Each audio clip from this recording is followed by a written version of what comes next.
Hello and welcome to today's video. Today I want to talk to you, surprise, surprise, about probiotics. Again, because probiotics are really, really important. And if there's one thing that you take away from my YouTube channel, it's that I really want you to understand how important probiotics are for healing, for longevity, for being able to sustain your health.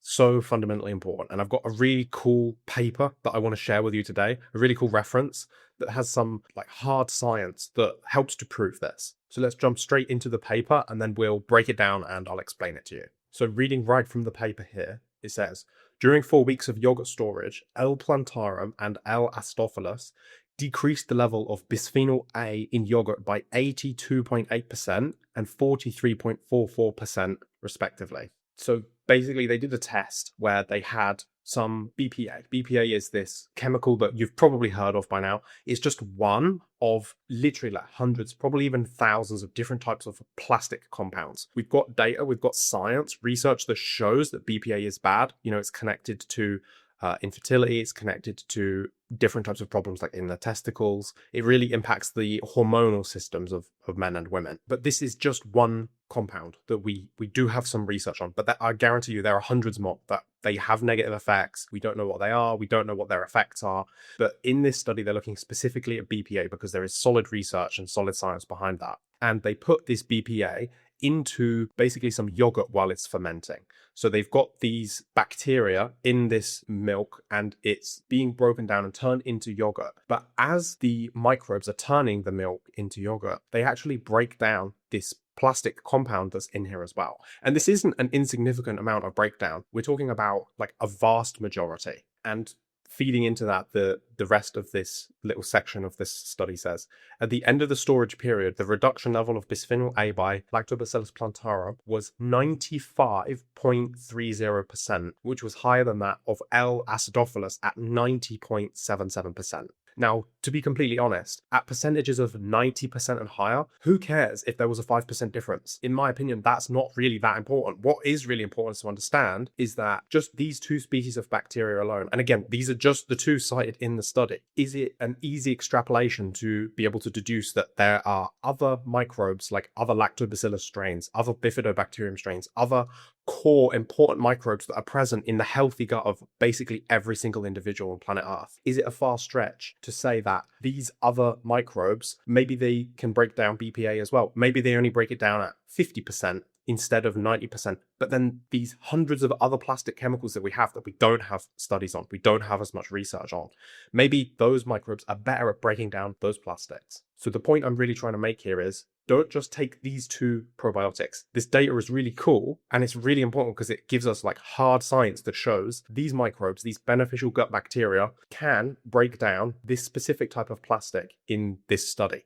But we can extrapolate this information. And this is where I see a lot of people failing, is they'll just look at the study and then they'll just say, okay, now I'm going to take these two microbes that have been mentioned in this study because now there's science that proves these are important. But they're forgetting the big picture, which is, yes, in this specific context with this specific chemical, these specific probiotic microbes break these things down. But your microbiome isn't made of just two microbes. It's made of hundreds of thousands of different microbes. And having all of these good guys in our gut is what protects us. This is why you have people that are mold exposed and they're fine. They don't have symptoms. And then you have a different group of people that get mold exposed and they develop chronic fatigue syndrome or autoimmunity or all these different kind of chronic health problems. This is why some people have amalgam and mercury fillings in their teeth and they don't have any health issues at all because they have these healthy gut bacteria that break these compounds down for them and protect them from these substances. Then you have the other people that don't have these protective mechanisms and they develop autoimmunity, they develop sulfur intolerance, they develop multiple sclerosis, they develop all of these issues that have been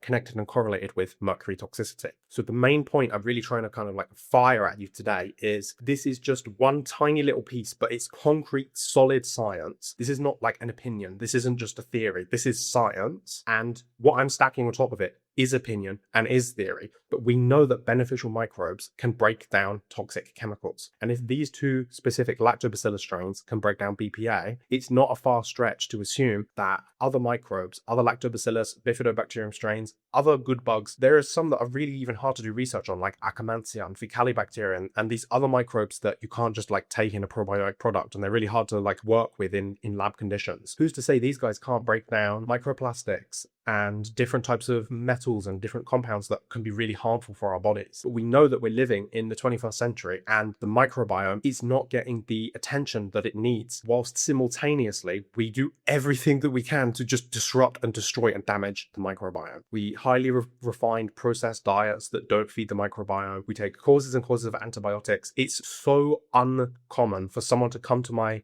clinic in my coaching practice and for them to tell me that they haven't taken a course of antibiotics in the last year. It's so unlikely. Almost every single person has taken one course of antibiotics in the last year. And it takes your body 10 years to recover from one course of antibiotics. So if you're taking a course of antibiotics every single year, the damage that is being done to your microbiome is exponential. And it's no surprise that we get all of these consequences: gut issues, IBS, autoimmune problems, chronic fatigue syndrome, brain fog, ADHD. All of these issues can be connected in one way or another to what's going on in your gut, specifically the composition of your microbiome. So I really just want to use this video to fire this at you, to really dial this in. Probiotics are not optional. Probiotics are something that humanity has lived with literally every step of our life on Earth until about 100 or 150 years ago when we got refrigeration. At this point, we didn't need to ferment foods anymore to preserve them over the winter so that we had something to eat. We could freeze them, we could refrigerate them, and we see this big drop off fermented food consumption in the diet. And now we've got factories, we can do prepackaged meals, we can make crisps and chips and survival foods that can go even unrefrigerated for years and years and years. But we're missing these microbes that we have literally evolved alongside of.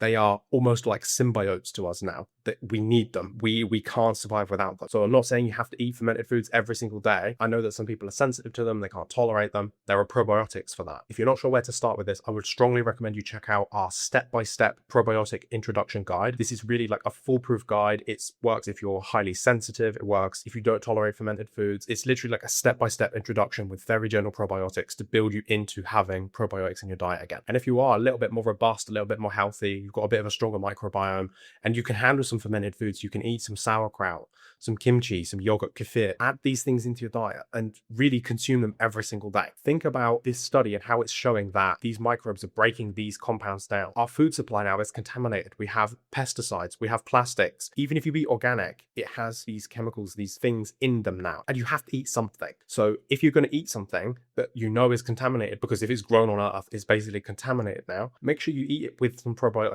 that can help to break those harmful compounds down for you. So I'm going to stop saying the same thing over and over again. I'll leave you with, make sure you're working on your microbiome. Make sure you're taking some kind of probiotic or fermented food. If you feel really stuck with this, you can try following the step-by-step guide. Or if that doesn't work for you and you're really stuck, you're really sensitive, you're really struggling with these things, feel free to reach out and we can arrange a consultation. Send me an email at support@williamdickinson.co.uk. And if you have any questions, please leave me them as a comment on this video. If you've watched all the way to the end, leave me 3 bacteria emojis so that I know that you watched all the way to the end and that you're one of the true subscribers that really watches all the way to the end. And if you wouldn't mind, share this with somebody that you know is always concerned about toxins, they're concerned about like pollution, they're always trying to eat organic, they're always worried about all this toxicity in the environment, which is a valid concern, but send them this because they need to know that they have protective barrier, they have an insurance policy to protect them against this, and it's their microbiome. So make sure you send it over to them. But that's everything for me today, and I'm going to wrap it up. Please do take care, and as I said, if you have any questions, leave me them as a comment below. Take care, see you in the next one. Bye-bye.